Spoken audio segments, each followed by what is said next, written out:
Halo, nama saya Kristi Sora Martin dari kelas 12C dan pada hari ini saya ingin menyampaikan sebuah renungan dengan judul Just Be You.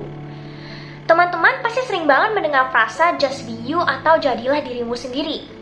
Pertanyaannya, versi diri kita yang benar dan yang mau kita tuju itu versi diri kita yang mana sih? Apakah versi diri kita yang sering insecure karena melihat influencer di sosial media yang super perfect? Atau versi diri kita yang sering melampiaskan amarah kepada orang lain ketika kita sedang capek? Atau versi diri kita yang sering merasa bahwa kita itu tidak berharga karena ditinggal orang lain? Tentu bukan versi diri kita yang itu. Tuhan sayang dengan kita.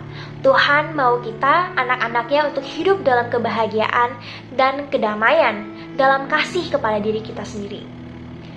Renungan pada hari ini diambil dari kitab Efesus pasal 4 ayat 22 hingga 24 yang berbunyi, yaitu bahwa kamu berhubung dengan kehidupan kamu yang dahulu harus menanggalkan manusia lama yang menemui kebinasaannya oleh nafsunya yang menyesatkan, supaya kamu dibaharui di dalam roh dan pikiranmu dan mengenakan manusia baru yang telah diciptakan menurut kehendak Allah di dalam kebenaran dan kekudusan yang sesungguhnya.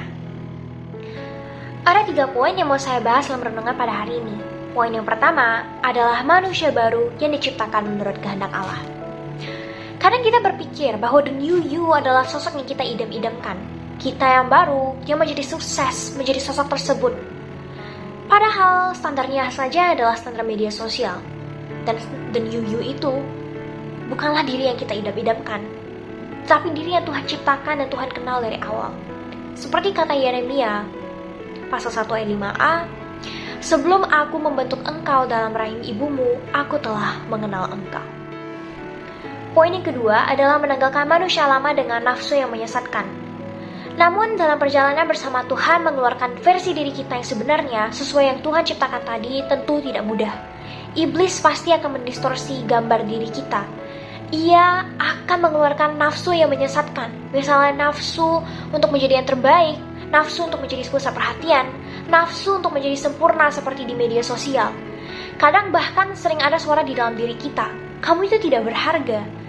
Karena kamu itu gagal, buktinya dia meninggalkan kamu. Padahal faktanya Tuhan tidak pernah meninggalkan kita.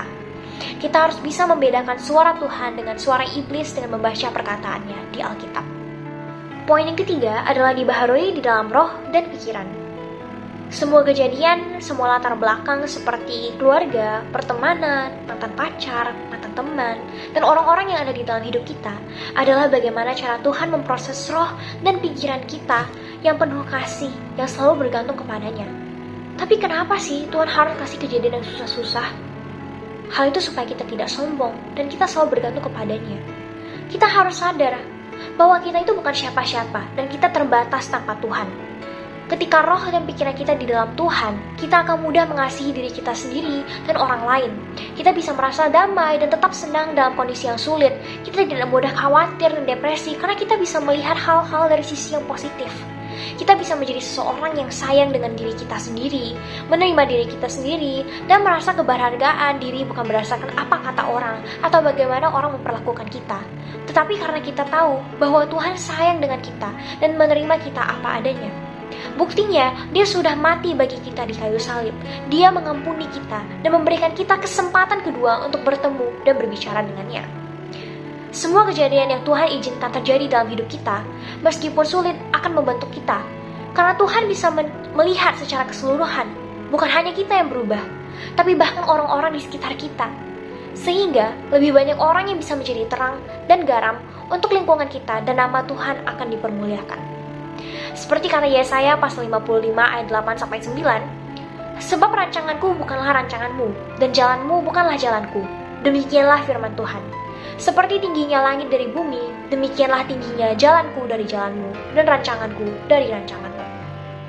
Jadi ingat ya teman-teman, be yourself atau jadilah dirimu sendiri. Kita perkuat kelebihan kita dan kita perbaiki kekurangan kita. Karena Tuhan yang paling mengenal kita. Ayo cari Tuhan. Ayo kita cari versi diri kita. Aku, kamu yang sebenarnya, yang Tuhan inginkan. Mari kita berdoa kepada Tuhan, kita minta kebijaksanaannya dalam menyadari mana suara Tuhan dan kegigihannya untuk mencari versi diri kita yang sebenarnya.